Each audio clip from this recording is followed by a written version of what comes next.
Praise the lord. నేటి బలపరచు దేవుని వాక్యము ఇట్లుండగా ఏమందము, దేవుడు మన పక్షమున ఉండగా మనకు విరోధి ఎవడు.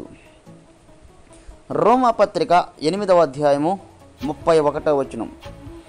దేవుడు నిన్న నేడు ఏకరీతిగా ఉన్న దేవుడు. ఆయన సర్వాంతర్యామి, నమ్మదగిన దేవుడు, నీతిమంతుడు, అలాగే ఉన్నవాడు అనువాడు కనుక తన ప్రజలను, తమ బిడ్డలను దేవుడు ఎల్లప్పుడూ నిత్యము కాపాడుతూనే ఉంటాడు.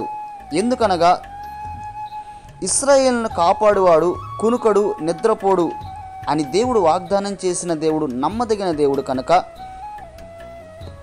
తమ ప్రజలను అనగా ఇశ్రాయేలును హరుగుప్తుల నుంచి, ఫరో సైన్యం నుంచి విడిపించి దేవుడు ఇశ్రాయేల్ పక్షంగా యుద్ధం చేసి ఫరో సైన్యం నుంచి విడిపించి దేవుడు వారిని తప్పించాడు. అలాగే మనము కూడా ఈ లోకంలో అపవాది ఎన్నో రకాలుగా, మన విరోధి అయిన అపవాది ఎన్నో కష్టాలు, శ్రమలు, నిందలు, అవమానాలు, వేదనలకు గురి చేసిన, విశ్వాసం నుంచి తప్పించాలని ఎన్నో రకాలుగా ప్రయత్నం చేసిన మనం ఎప్పుడైతే దేవుణ్ణి మాత్రమే ఆశ్రయిస్తామో, దేవునిపై మాత్రమే ఎప్పుడైతే విశ్వాసం ఉంచుతామో, దేవుడు కూడా మనల్ని గుర్తించి మన పక్షమునుగా మన విరోధి అయిన అపవాదితో పోరాడి దేవుడు మనల్ని తప్పించి రక్షింపగలడు.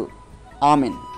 ప్రార్థన. సర్వాధికారి, ఈ మాటలు వింటున్న ప్రతి ఒక్కరికి ఈ మాటల ద్వారా ధైర్యాన్ని నింపమని, అలాగే ఎవరైతే ఈ లోకంలో ఎన్ని కష్టాలు, శ్రమలు, నిందలు, అవమానాలు వచ్చినప్పటికీ నీపై మాత్రమే ఆధారపడి నిన్ను ఆశ్రయించిన ప్రతి ఒక్కరికి వారి పక్షమునుగా అపవాదితో పోరాడి వారిని గెలిపించి నడిపించమని యేసు నామములో అడిగి ప్రార్థిస్తున్నాము తండ్రి.